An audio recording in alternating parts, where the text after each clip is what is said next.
Welcome to the Mental Edge. As men, we pledge to live on the edge, to discuss all things we love about being men with an infectious transparency that's laced with just the right amount of man humor.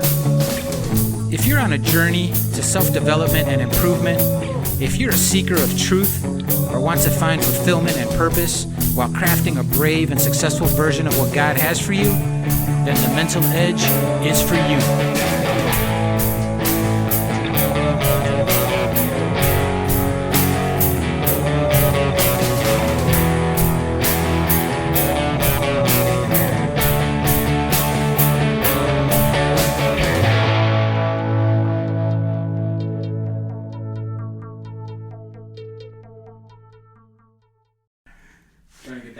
So you said you love tech stuff? Yeah, I love tech and media. Yeah. I just don't know a whole lot about it, but I love the end product. So yeah, I do too, man. I love it. I love like a lot of people think that there's no use for it in any kingdom work, but I laugh sometimes because and then I scroll past 5 people asking for prayer. Come on and shoot. Right? I'm like, well, this must be, it's working somehow, man. I don't know. It's so true. Yeah, we started streaming probably about 3 years ago in our services. Did you really? Just from one phone. Yeah. And so when the pandemic hit, we were pretty ready. You're ready. polished. Yeah. So that helped. Yeah, that did help. We did the same thing. I think you guys had the same thing going on. We did. I think churches responded well. I think where they felt that it kind of hurt was it seemed like people were church hopping digitally. The spams. Oh my goodness. Yes. Yes. You look at the average watch time, I'm like, 3 minutes is all you could give us? There's a lot of that. Yeah. That's cool. Church hopping. Yeah. I love that, dude. Yeah. That's crazy. Oh, that's awesome. So today we have Sam Hamstra, right? Yeah, Sam Hamstra, pastor of Anthem Church in Hammond, Indiana. That's right. Welcome to Anthem, where our pastor's so handsome. In Hammond, dude. Yes, That's awesome, man. yes. And- Honored to be on the show. Yeah, thank you. I was turned on to you by Omar Rosario, which just spoke so highly about you. And it's crazy because Omar would talk to me about you, right? Yep. And then someone else, you were on Jay's radar through another person. Yeah, through Dwayne Frazier. He sent me a carrier pigeon, actually dropped a little note. Did he? Facebook Messenger. Yeah. So it was really neat because sometimes there's people that I have on my radar and Jay has on his radar, but we don't necessarily aren't communicating that because maybe things haven't happened. But he sends me a text message, and as soon as he mentions who you are, I'm super excited, and you can tell through our text message. I was like, yeah, this is crazy how God does things, because within a matter of 2 weeks, Jay and I had the same person on our radar, and we're super excited to have you on today. Yeah, we are. I'm so honored to be here with you guys. Heard so many great things too. I like that. Thank you so much. Please spend the next 10 minutes. Just kidding, man. Yeah. Just kidding. But we'd be excited to definitely learn more about you. And Jay sent me a little a brief of what he wanted to talk about, and I'll let Jay. Yeah, so we definitely want to hear what Junior calls your origin story, like where you came from. But what we also like to do is when we're lucky enough to grab these pastors, and we've had some incredible guys in that seat, man. I wish you could see. Well, maybe later on skim and see who we've had in that seat. It's it's not always a man of the cloth, but when it is, it's a great one. Clearly, you are the most handsome. I'm sorry, He's gonna beat you up. Dude. Yeah, he's gonna get me. But what we really love to do is we love to grab a topic that we think is either relevant to that from that person's life story, or just in general, like we tackled masculinity. Okay, their absence of masculinity, which. Sometimes in the church it just feels like we've got to be careful about being dudes, right? Yeah. So we thought that was important. And then what did we capture with Pastor Holmes? Oh, it was Pastor Combs. Pastor Combs, yeah. What did I have? From hero to zero. From hero to zero, when people kind of fall from grace, right? So for some reason, listening and then even things that are going on in my life, the thing that kept popping in my head to have you talk about, and we'll get into that. We won't jump into it right away, but just so you can know, a little primer before we listen to where you came from was... Goodness gracious, I can hardly handle the suspense. how you know when to go. How you know when to go. Like people they exit things in life, Sam, sometimes, and there's so many distractions. I think they listen sometimes, or they pray for signs or words or the booming voice of God, however He communicates to them. And sometimes it's a gut feeling. You have to know in life when to exit. I see a lot of people just sort of hunker down in tradition, or a job, or a church, and Sam, that's something we're going to get into. Yes. But first, tell us who you are. Yeah, so like you guys said, my name's Sam Hamstra. Grew up in South Holland, Illinois, the far south suburbs. I'm a preacher's kid. Glory! Are you really? Yes. That's so cool. PK. PK. So we're all a little messed up, all the PKs. Yeah, a little bit. Ended up going to school down in Nashville, Tennessee. Dixie style to an ocean wave. To Lipscomb University to play baseball there. Ended up transferring back to St. Xavier my last year. Finished up there. Got a degree in public relations and marketing. Yeah. Started a business. Did that for 7 years, selling team sporting goods and promotionals. Dang. And then I find it interesting, the question you asked, because nobody's ever asked me that question before. When do you know it's time to leave? And so we were doing that and got called into ministry at the age of 30. What? And it's been about an 11-year journey. And we launched our church, planted it 7.5 years ago in Hammond. It started in Munster, now we're in Hammond. Okay. And so that brings me here today. That is incredible. Yeah. So you were a baseball player, right? We're a baseball family. Yes. So it's just super exciting. And then you ended at St. Xavier, and my daughter played left field for Olivet, and I think that's a little bit of rivalry, right? Yeah, it's a big rivalry, and my sister played softball at Olivet as well. Did she really? Second baseman for Coach Ritchie. Oh, he was the man. Back in the glory days. Yeah, that was when they were a very coveted team to be on. Yes. So my daughter missed that era by Hannah Gardner is her coach. So the very year that he exited, we were standing in Hannah's office, and she was a preferred walk-on who played 4 years for her. Oh, very cool. So yeah, that's cool that you're a baseball guy. And I want to be honest, you got that baseball bill, bro, that long. Yeah. What did you do? What did you do in the field? I played first and third. Oh, yeah. Started as a shortstop and kept on growing. Yeah. And my claim to fame is I played 3 days professionally and got released. So that was it. That was it. Never know who's sitting there. Never know, really man. cool. You have I assume you had a cannon. I did at one point, MPH across the field? No, it wasn't like that. I got nothing to brag on with that. No. Oh, come on. Awesome. Yeah. So that's great. Good times. You said you started a business, Sam? Yeah. So started a business at the age of 24. Actually, my wife and I started it when we were engaged, and we were selling team sporting goods and promotionals, and selling team uniforms, embroidered. Custom promotional goods. Yeah, all this stuff. So and you approve. I like it. I like it. Right. Yeah, so I did that for 7 years, and then called into ministry, started in student ministry, and one thing led to another. Wow. Yeah. So raised up through a church when you started, or did you just? Yeah, raised up through a church called Christian Life Center. That's a whole long story. We were married. It's in Tinley Park, Illinois, and we Googled churches in Tinley Park, and it was the first thing that showed up on the Google search. Yeah. And I grew up in the Christian Reformed Church, and they are a charismatic Pentecostal church. Sure. And we were super uncomfortable, but loved it.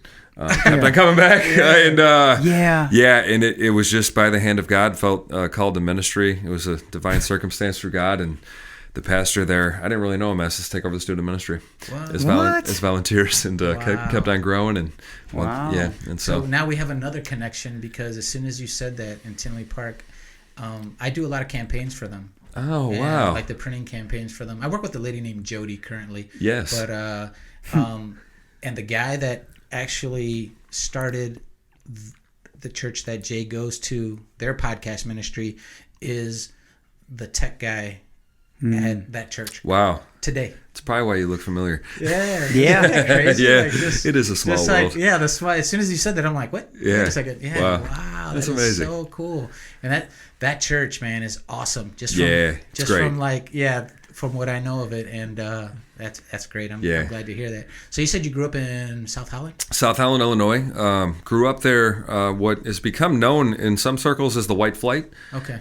So my neighborhood was 90% Caucasian when we moved there when I was 10. Yeah. Within a matter of 2 years, it was 90% African American. Yeah. And that's really kind of marked my heart for multi-ethnic ministry. Awesome. And so we have a very multi-ethnic church. And now when you go there, there's a lot. The Latino population has grown also Yes. as well there. My mother was on 103rd and Stony Island. Okay. And she worked for City Colleges of Chicago. And when I went there, the demographic was majority black. But then when my mom left in 2013, 2014, it was a huge population or influx of like the Latin community that was at that school. So it was really cool just to see all that. Cool. Yeah, all that happen. Yeah. And I could see how that your heart. So you grew up in a school that kind of almost like Edison, where it changed. Yeah. Yes. While we were there, you know. Yeah. I went to a school that was like predominantly white, but then by the time I graduated, it was not. Interesting. Yeah. And I was at the private school, although that was happening. So I was at the Dutch school. Yeah. But same thing happened. I remember race wars, people. It was an interesting time. Yeah. It was, huh? That's what, Man, that's Sam. crazy. So That's crazy how that went down, man. Yeah. And how'd you get to Indiana? So, man, I knew the senior pastor at Christian Life Center wanted to start a campus in Northwest Indiana. I'm like, I kind of know that area. I grew up right on the border, and so I'm like, I'll go out there. Yeah. And that led us out here originally. Okay. I never wanted to live out here. Yeah. And then we really felt God captivate our heart. Hit the record button. Captivate our heart. For the city of Hammond, Indiana, and I know that's God because who says that about Hammond? Sure, no doubt about it. Like No what doubt, good could come from Hammond? Yeah. And so that really, God really captivated our heart for that city, and so living in Northwest Indiana and being part of the community has been like one of the most powerful, awesome things. Yeah, just being part So of you it. married your high school sweetheart? No, so we met. Man, that's a whole nother long story. We met at a house party. We got time. Well, House party? house party. Yo, what up, girl? I'm thinking about leaving this house party and doing that whole Jesus thing. You game? The man of my dreams. Attention, MentalEdge listeners. The MentalEdge may have embellished in the recreation of this moment. Evidently. She was He's 19. from our era. If you call it a house party, that's our era. The house heads, right? Yeah. Yes. Yeah, she was 19. She was playing college softball. I was 21. I just decided to transfer. I met her at a party, and the rest is history. So I've been married now for 14 years. We have a 7-year-old son. Nice. He's in first grade, getting older. Yeah. That's our only child. It's a great age. Yeah, it's that's fun. That's an awesome age. That's like my favorite from like there to 14. Yeah. Yes. Not looking forward to those teenagers. Yeah, that's my favorite year. But yeah, so you and her moved out. Is she do a lot of ministry stuff as well? Yeah, she actually works pretty heavy in the foster care system. So she's the church advocate, foster care advocate at an organization called Whites in Crown Point. So she works a lot with foster care. Wow. Also works at the church as well.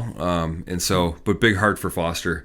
Wow. And so works a lot with finding adoptive and foster families and things like that. So really cool.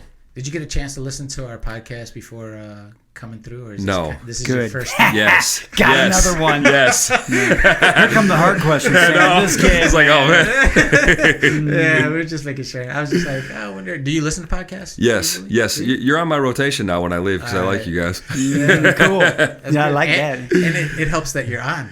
Like, Yes. you're Yeah, with us. right. Yeah. Sure. It's awesome to be here too in the studio. I think you'll like our post-production, Sam, because you're a cool guy, so Yeah. you'll be kind of easy to just keep cool. Yeah. Sometimes Thanks, we're man. pulling from the closets to get these guys to sound cool. Yeah. They don't say cool things. I notice you say cool things immediately. Oh wow, thanks. And we're a good judge of cool, obviously, clearly. Yeah. Check I us can out. tell. I can tell. You too. I can tell. Check us out, right? Yeah. So, and another thing is, like, I know you like the way the studio's set up, and Yes. right now you would be sitting on a large bed. Yeah. When Wow. we started. Wow. Yeah, when We we were started. smashed up against that Yeah. wall. So Jay would be where this is. I'm here, and then that's a bed. Man, this is impressive.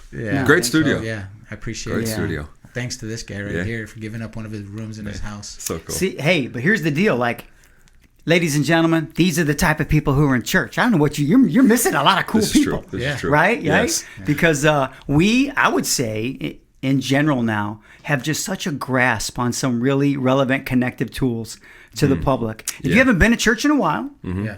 you need to walk back in the door and you'll be amazed at the band, Yeah. All right. You know, hopefully the right heart's there, because that happens too. But True. In my, I can hardly finish the song. I'm breaking down half the time. Yeah, Jesus, I love you.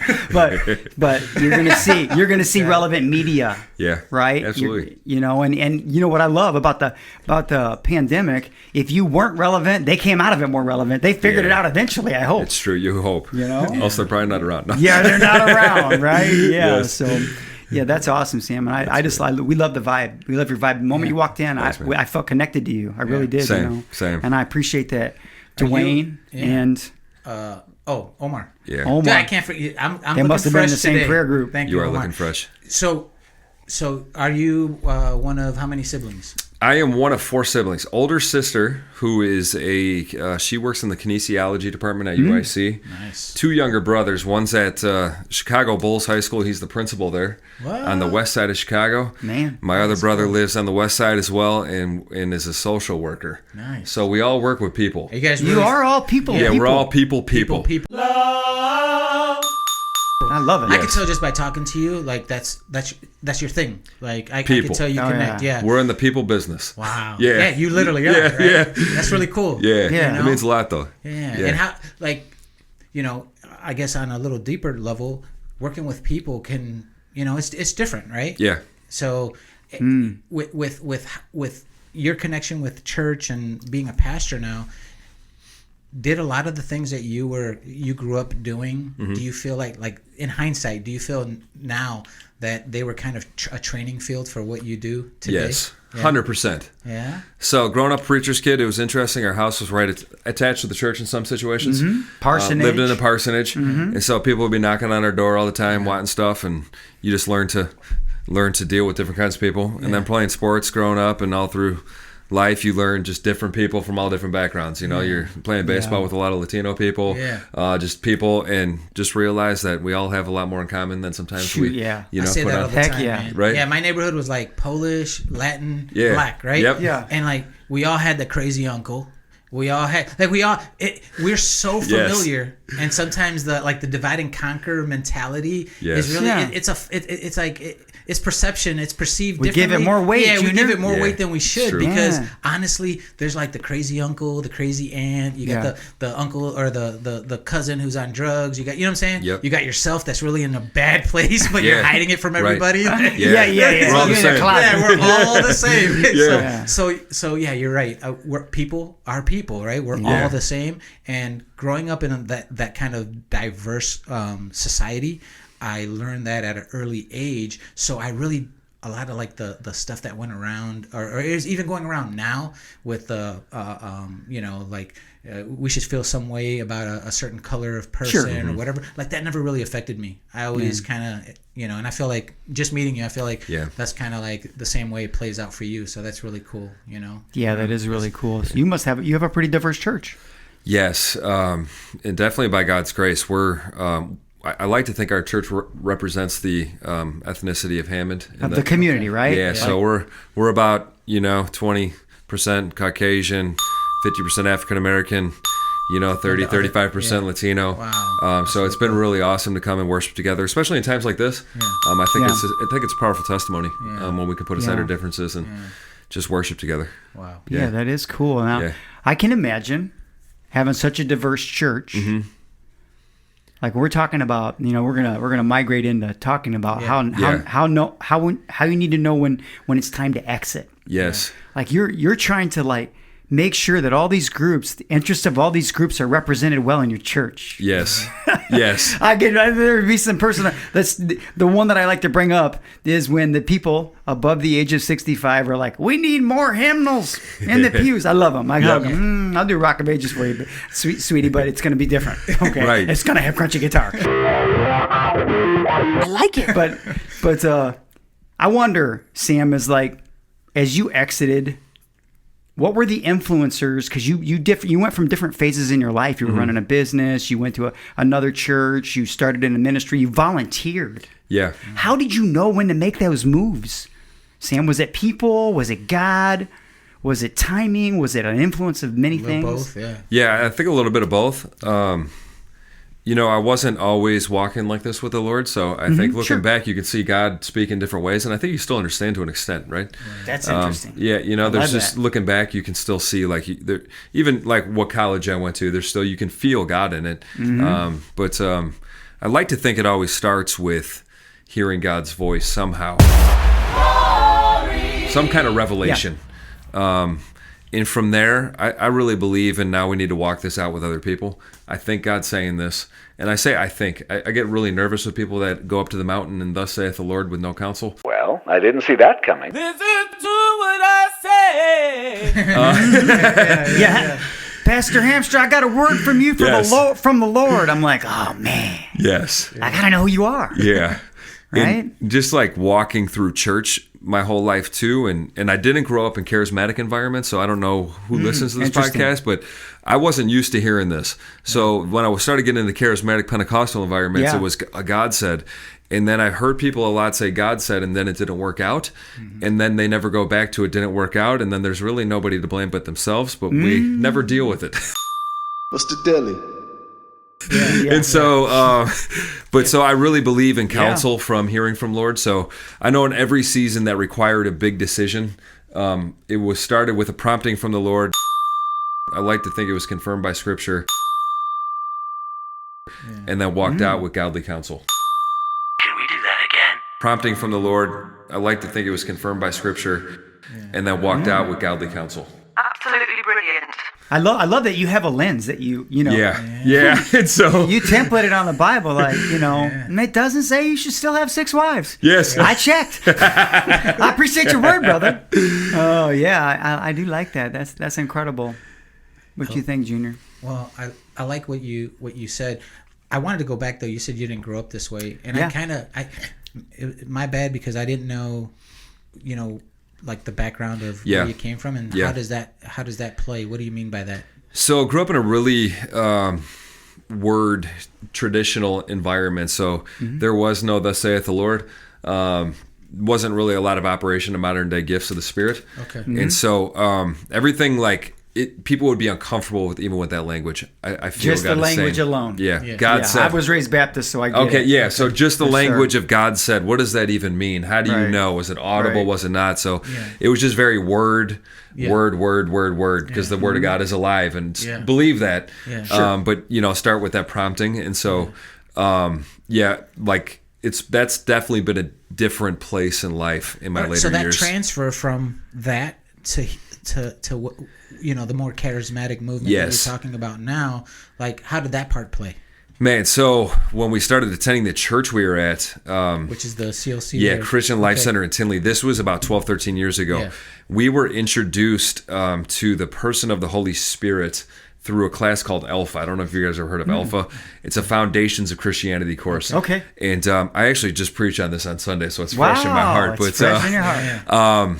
My whole upbringing, and I'm not throwing shade or anything. No, we get it. My only experience of the Holy Spirit. Time out. No one said shade yet on this. Okay. It's like a breath of fresh air. Another marquee moment. This would be, we're going to call this a mouse drop. Yes. Okay. Yes. Whole upbringing. My whole experience with the Holy Spirit, and God said, was from people in $10,000 suits on TBN that were trying to sell stuff, and it looked really produced, and I wanted nothing to do with it. Right. And so I had a lot of unlearning to do to go back to Scripture to say the Bible actually talks about this. I want this, what it says in the Bible. I don't want any of this. Right. And so there was a big unlearning. Wow. But it was really through foundational teaching of Scripture, which was accompanied in our experience, and I know we all have different theology. That's great that you had a moment that that was, it's a marquee moment now in your mind. You're enough to preach about it because it was pivotal and critical. Yes. Yes. All through some specific teaching. Yeah. And you being okay, it kind of leads me to what we're talking about, right? With the time to exit. Like there was a time for you to exit the old thought. Exactly. Yes. And open up to this new thought that you were, and you were like, whoa, this is, just listening to you explain it. Yep. Was really intense. I'm like, wow, man, that's crazy because so many people aren't ready or aren't willing to open up like that, right? Yes. And then it wasn't only you. You're married at this time, right? Yes. So you guys are going into new ministry, new church, now you have this experience, and you're like, oh, Yeah. So that was awesome to hear how it all came about. So, go ahead. Oh no, yeah, 100% to what you said. Yeah, that was awesome. I try to live by this thought that I don't want to miss a move of God because I don't like the way that He's moving. That I don't want to miss a move of God because I don't like the way that He's moving. Get up on your feet. Sam, that's so good, man. Dude, that was awesome. And I heard a story that really shaped me recently. That Blockbuster had a chance to be bought out by Netflix. Yeah. Right? I saw it I saw the documentary. Go ahead. Yeah. And instead of leaning into the new thing, they said, we're just good with the old thing. Yeah. And now I just watched a documentary on the last Blockbuster. Yeah. And so there's one left in Bend, Oregon, because they did not want to move on from what they knew. Yeah. Man, Sam, that's such a huge life metaphor. Yes, it is, isn't it? And how many times we get stuck not moving into what's new because we're comfortable in the old. Yeah. We are, but there's so much information that you're processing on a daily basis. Yes. It is hard to see what the actual new direction is. Yes. So you got to make a move. Because, by the way, guys, the world is moving. If you make no move, you're actually going backwards. Yes. Yeah. Right? You're getting away from the trending change, which isn't always a bad thing, even though it might feel like a bad thing because it's scary. Yeah. Newton's law of physics, I think, you cannot stay the same. You cannot. Right? It's either moving, it's moving somewhere, right? Yeah, it's moving somewhere. I totally butchered that, probably. And if that's there's okay, science we'll people, fix it. Maybe, So. I was going to look them up, but turns out they're not in the Bible, so who cares? We'll fix it with a ding. Yeah. Or we'll just have something fly across the screen, right? Yeah. Wrong. So nobody will hear. Yes. There we go. It'll be good. It'll be good. Nice. Or we'll make a song out of it. We know what you meant in spirit. Yeah. We get it. We might make a song out of it.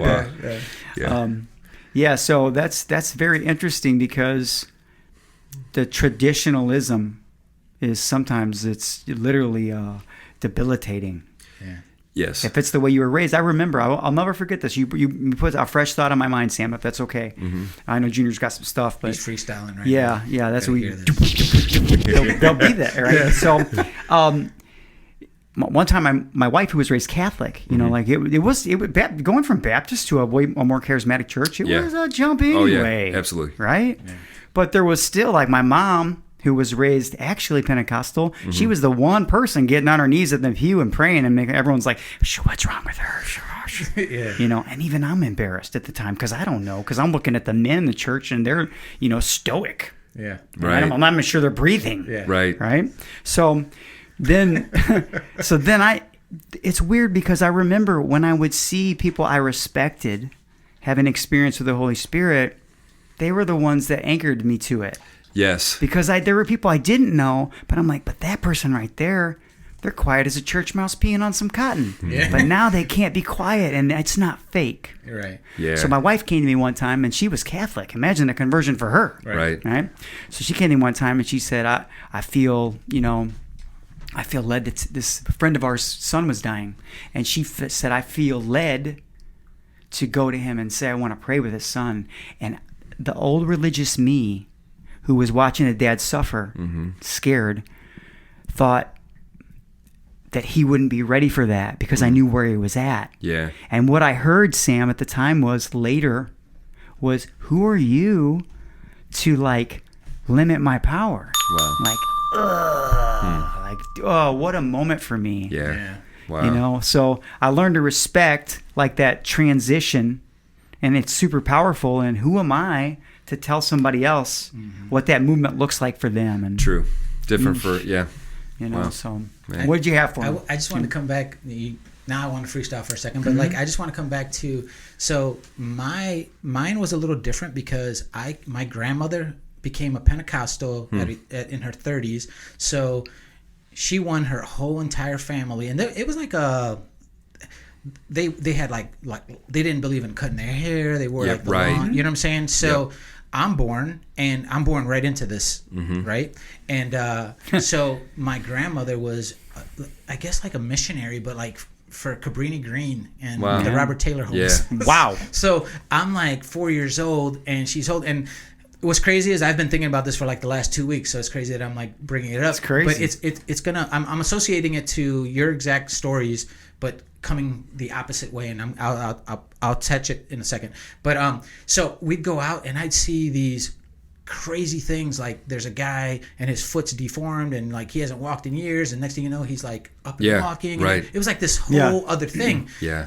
But to me that was like normal, because That's wild. You're the other spectrum. Right. Yes, I'm he the is. other spectrum Yes. of like watching. I remember going to see this guy that they called Gigi Avila, which is like, he was like a really respected evangelist.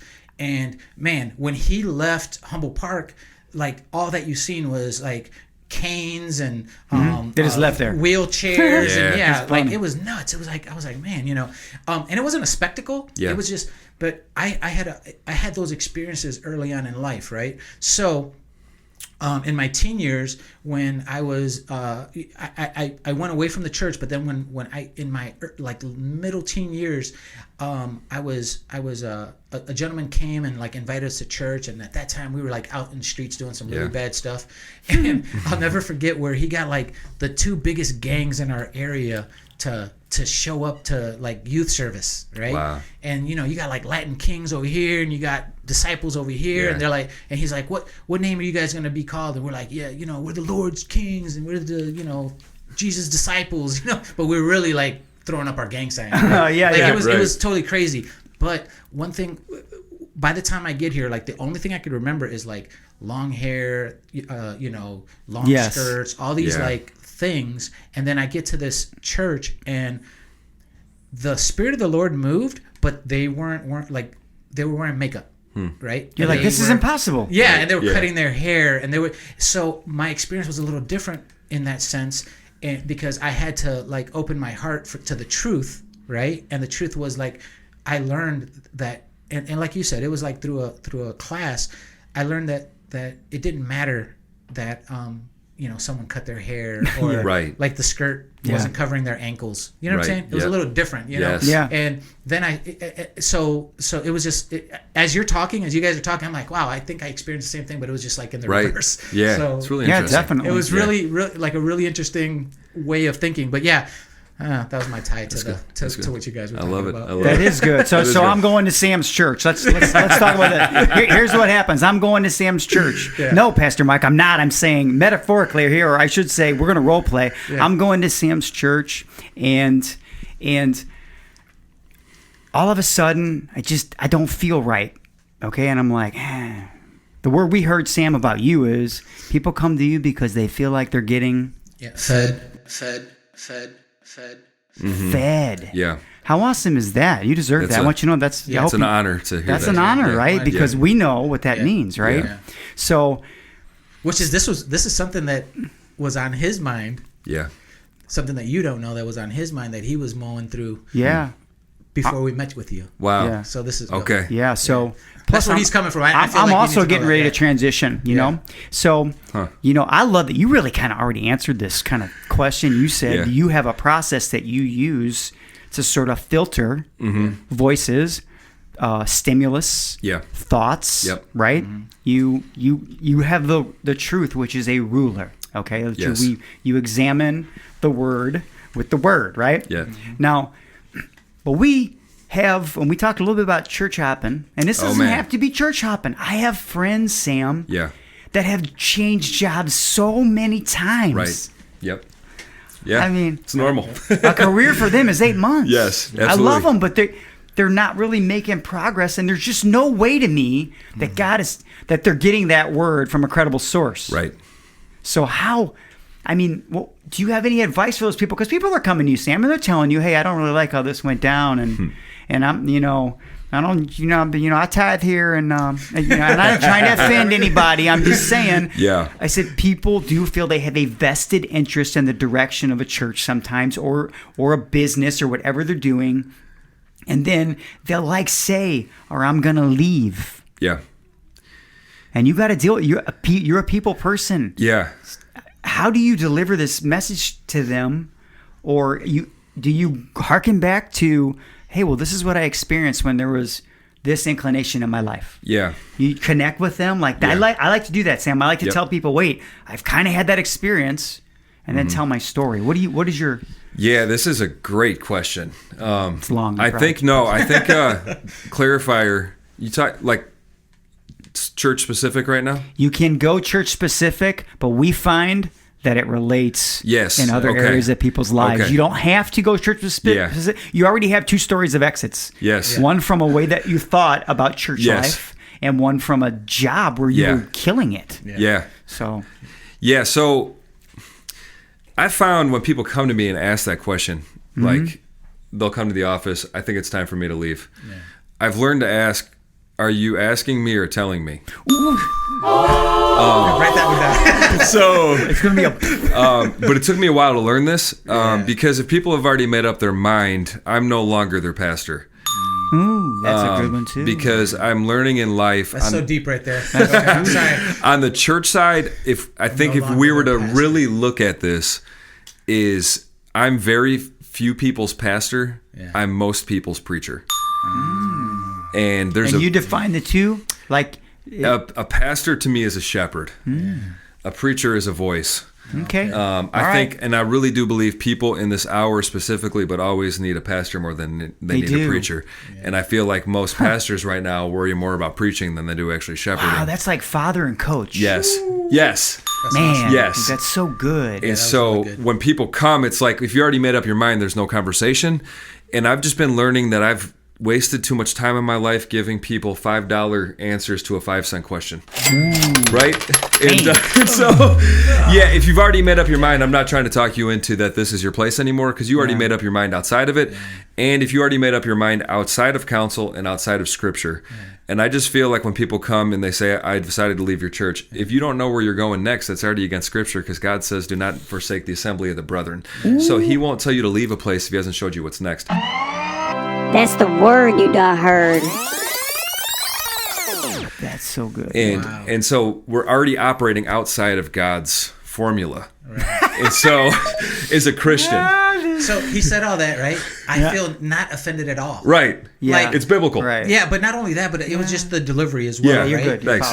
And which kind of like I'm thinking to myself, who do you go to when you don't have the answer? Do you have a guy like that? Oh, man. Yeah, so this is what we actually just announced this at our church because we're not denominational, but I believe everybody needs a pastor, so I have a pastor too. I called somebody and I said, awesome, will you be my pastor? Cool. So my pastor is Pastor Tim Ross out of Dallas, Texas. Wow. Nice. But for big things, so we have an apostolic oversight where it's like big things, I need counsel, and it's a submission. So we didn't start our church until Pastor Jerry McQuay gave me his blessing.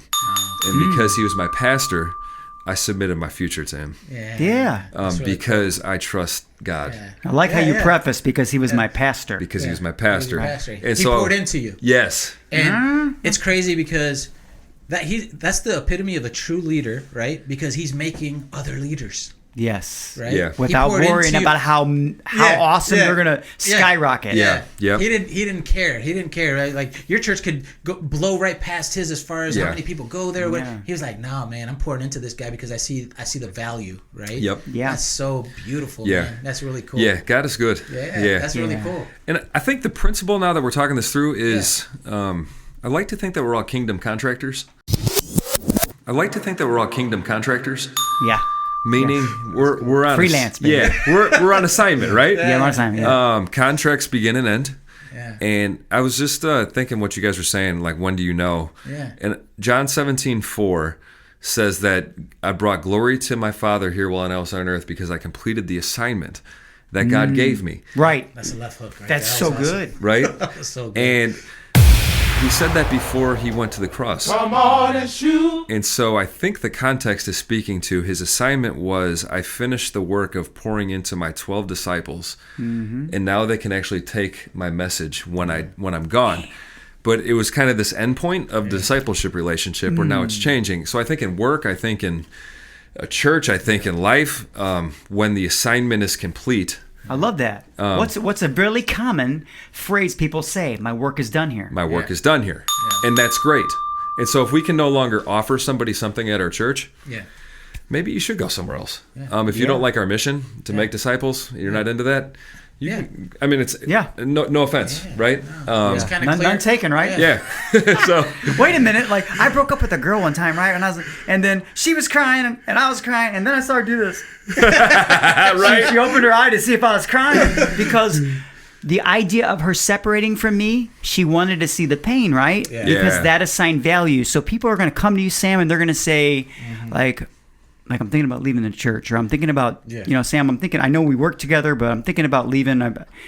And they don't even have a place. They're not saying, hey, I got a better offer. Yeah. They're saying, I'm thinking about leaving. And then they're looking to see the reaction, if they're valuable to you. Yes. Yeah. So that, to me, that's brokenness. Yeah. Brokenness. You're right. Yeah, and how to walk people through that. Yeah. In the business world, I wrote down, I said, people who leave are actually better than people who quit and stay. Wow. You know what I mean? Ooh. I had that in the back of my mind. I was taking some notes while you guys were talking, and the word I like to use is like disengagement. For me, these are people who are mentally long gone from your company, but still stay on the payroll. Yeah. You know what I'm saying? Yeah. Because research shows that like 51% of all employees currently working are looking for other jobs. Wow. You know what I'm saying? The grass is always greener. Always. Yeah. So disengagement has a really expensive price tag attached to it too. Ooh, that's good. To Yeah. the tune of, in the business world, like $550 billion a year. Yeah, or per person per year. Wow. So, that type of mentality also exists within our churches and within our communities. And it's kind of cool just to hear how maybe you take care of some of those things going on in the church. Yeah. It was really eye-opening. I love that. I was love like, it man, I too. wonder how those conversations go. I've been at my church for like, I don't know. I can't Thanks for remember. letting us behind the door. Let us behind the door. Secret pastor's chamber. I would say, though, it's a conversation of leaving a church that most people don't. Yeah. I mean, realistically, how many churches have we been a part of in our life? So it's not something.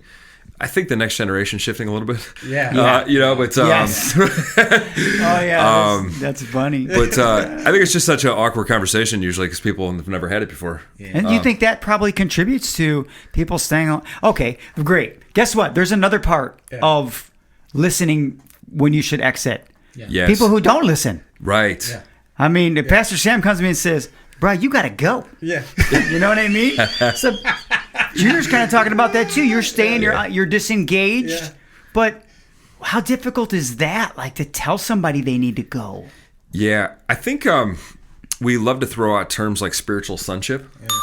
How did we church it out? Today we did. But when my son's 22, 23, when he's of age to leave the house, and I don't help him leave, I'm not really his father. Like, I'm not really fathering him well. Yeah, you don't facilitate growth that entice separation. Yeah, so my dad did that with me. I'm trying to learn how to do that spiritually. I'm not good at it. I think I'm trying to think that through. Sometimes, like even with people that are on staff or gifted, it's like you probably have outgrown us, or this isn't a good fit. I mean, like let's really love you enough to tell you the hard thing and be proactive with that, because we do it with our own natural kids. I would hope, right? That's a podcast Look how many notes this guy's taking. I love it. I love it. I was doing the same thing. Because you take us on a tangent. Yeah. If not, I'll forget. So, I remember my dad though. Like literally, I had been dating my wife for a while, and he sat me down and he said, "Hey, son, this is going to probably go two ways. You're going to start living in sin soon, or you can do this right. Yes. You love her. What are you waiting for? Let's make this happen. It's time for you. Like, let's do this." And he walked me through how to do it the right way. He brought me a ring shop, and he told me how to have the conversation with their father. Wow. And I try to remember that lesson in the spiritual realm, even with employees though too, when it's time to leave, because sometimes they don't want to yet, but it's just not a good fit. Right. Yeah, so that's the point where I was coming from is sometimes it's just not a good fit. Not a good fit, I was lucky where I had a lot of good employees for a long time, but and for me, when I had to let go of an employee, was more so because kind of like what the corona is doing to a lot of businesses, where it's either you're going to go under or you got to let them go. Yeah. Right. Something happened along the way. Maybe you made a wrong choice, whatever. But it was never easy, you know. And the cool thing about the one guy, I always kind of refer to him. I took him into the room and I'm like, hey man, like I didn't tell him this, but I basically like used my savings to keep him on payroll for like 6 months. And then, you know, the nod for me was when I shook his hand and, you know, told him he was with me for like 8 years. I'm like, we're gonna have to let you go. And then he goes, all right, man. He goes, man, you kept me on 6 months longer than I thought. Wow. But I thought I would have a job. And I'm thinking to myself, what? Yes, I did. I sure did. Yeah, I really was thinking that. But yeah, you know, awesome. it wasn't ezy. You know, there's a lot of like, you know, which leads me to, I wasn't going to share this, but like, I want to share it. Which is crazy. I at one time, like I said, my family kind of fell away from going to church and doing it. Mm-hmm. And I remember being at a hospital with my family, one of my family members, and they asked, "What church are you know?" They asked you these questions, and they're like affiliations. Yeah, right? the affiliation, right? So like it's been like 12 years, like, and I wasn't really paying attention, but when I heard, and then she answered, I'm like, really? I don't even know that guy. Wow. I didn't even know we went to that church. Wow. But sometimes, like, you know, we were talking about people being attached to a church for a very long time. You won't even know if they'll keep using you as the reference for the church. You know what I'm saying?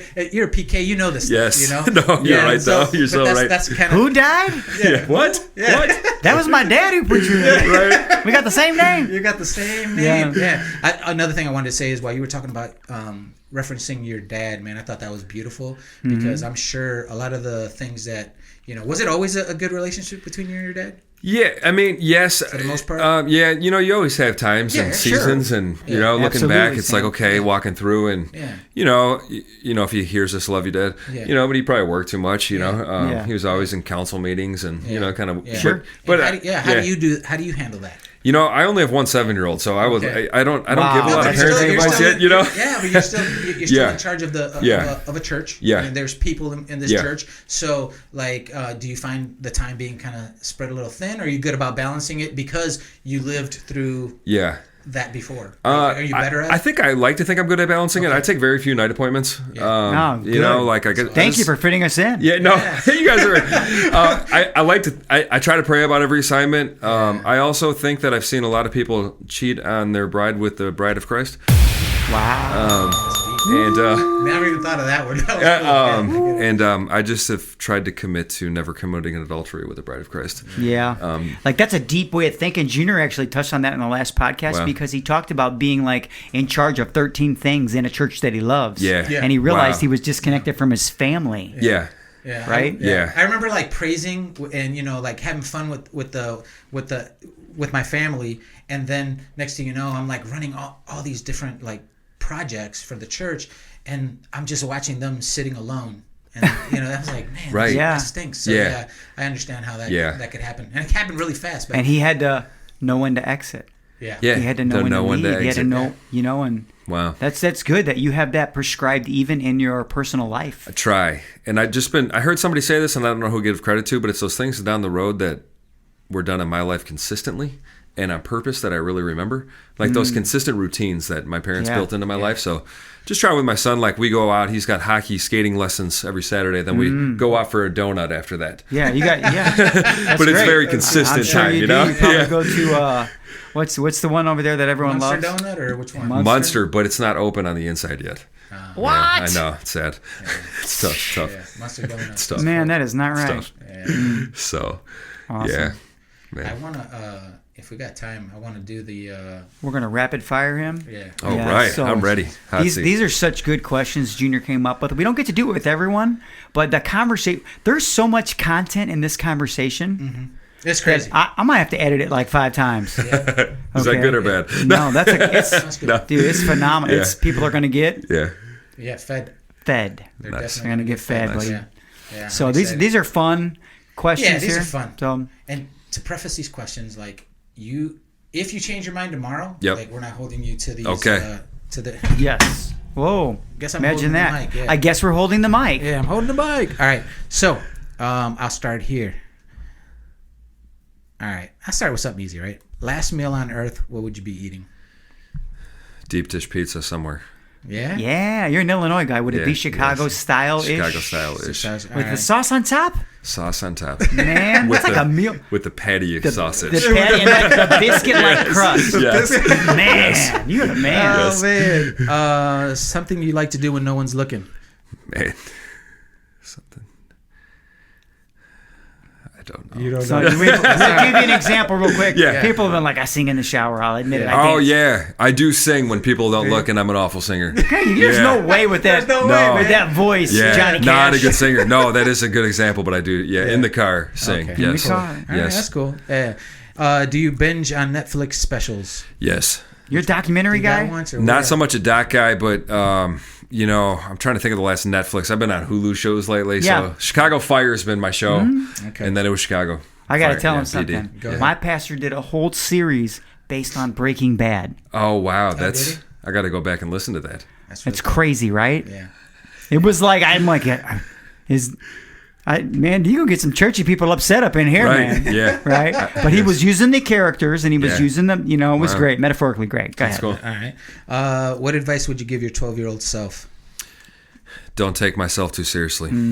So you I don't know. I don't see that. in this interview. you but must go have been ahead. listening to your advice. Yeah, you must have been. Yeah, I'm like, You're a fun-loving guy, so Yeah. I come across as low key, but it's usually because I've worried a lot about things before I walk in you the door. mulled it over. Okay. Yeah. all right. Who's the kindest person to you? My wife. Oh, that's awesome. Yeah. Good answer. Yeah. Yeah. Happiest memory to date? My wedding day. It's just not cheese, but it was just a great memory.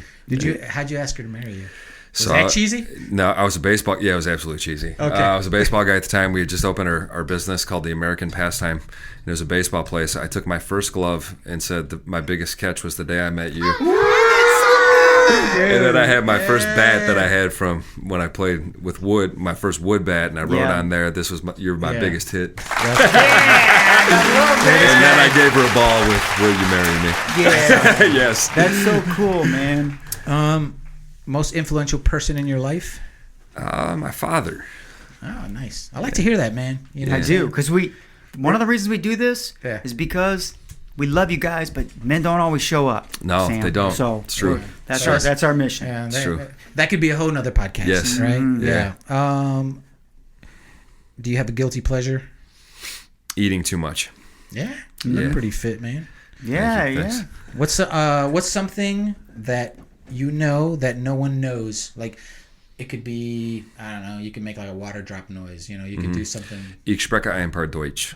Ooh, it says German, right? Yeah, I speak a little bit of German. Dude, Wow. that's awesome. You knew it too. No, I just read it off. I gotta tell you what happened. I'll tell you. So, like, this kid. So we got older kids, right? We got a 25-year-old, and then we got a 24-year-old daughter. And then you got a what? And then I got a 12-year-old, right? He's us, right? We love him. But I come home one day and he's a gamer too, He plays, but it's into PC gaming. I come home one day and I open the door. I always give him a kiss, like right on the neck, And he's like, he's playing a game and he looks at me. He's like, "Hey," I said, "What?" He goes, "I need to learn Russian."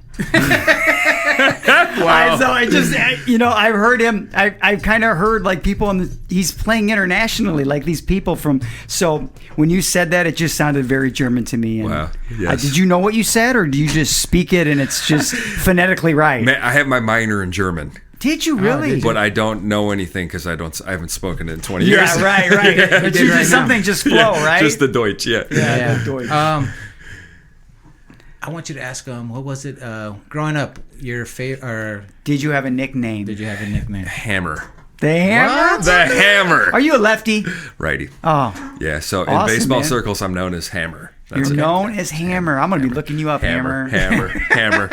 Yeah, that's awesome. Do you have a biggest fear? Being buried alive. Really? You don't like deep. that claustrophobia? No. If you not at had if you had any superpower, which superpower would it be? That I could eat whatever I want and not gain weight. Greatest answer in the history of the mental edge. That was pretty good. Person that you'd like to have coffee with? Charles Spurgeon. Oh. He's an old school preacher. Yeah. Is he? Yeah. Interesting. What about Charles Spurgeon though? What is it? Is it just like the depth of him, or is it?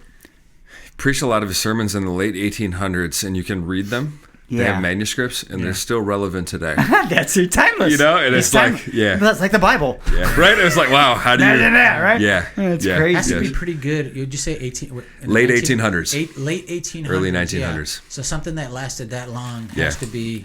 And you could just wreck you reading it today, like, wow, this is so on time. Yeah. Let's see. You already told me who you'd go to advice for.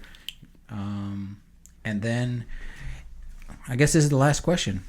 If you had to leave today, if you had to leave the world today, and you can only leave 3 words, what would they be? That's the only thing you could leave. Tough one, right, Sam? Yeah, that is tough. Yeah.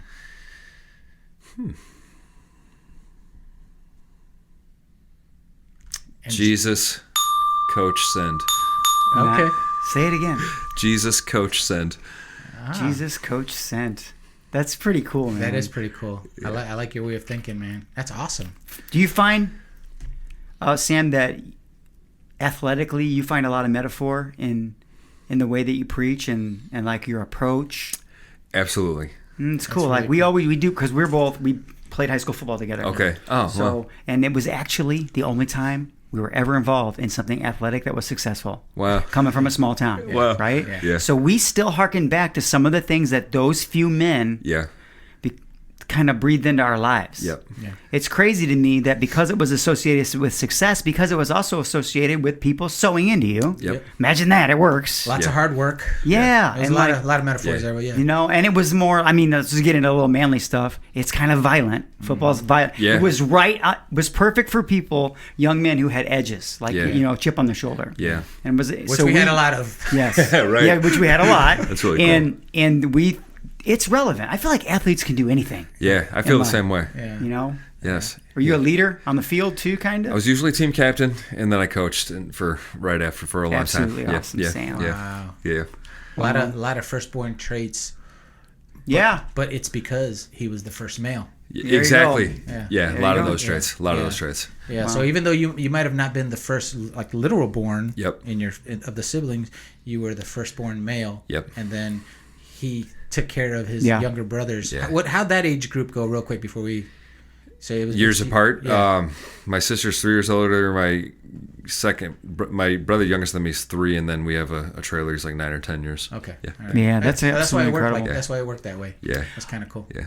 Well, Sam, I think this about wraps up our conversation. I think it was amazing, man, and I know that we could go with in so many other directions. I know. But yeah, so we'll definitely have to have him on again if you ever got time, man. Yeah, I'd be honored. Yeah, that would be awesome. The way we typically wrap it up, Sam, yes, is I say who I am. Yep. I say who Junior I am. says who he is. You say who you are. Yep. And then he'll say the Mental Edge podcast, and all our awesome guests say we out. And that's it. I love it. Which I know that fits right into your vernacular. You got it. You got some of that in you. So my bad. My name is Jaywa Casey. I'm Fernando Lopez Jr. And I'm Sam Hamstra. This is the Mental Edge podcast. And we out. We out.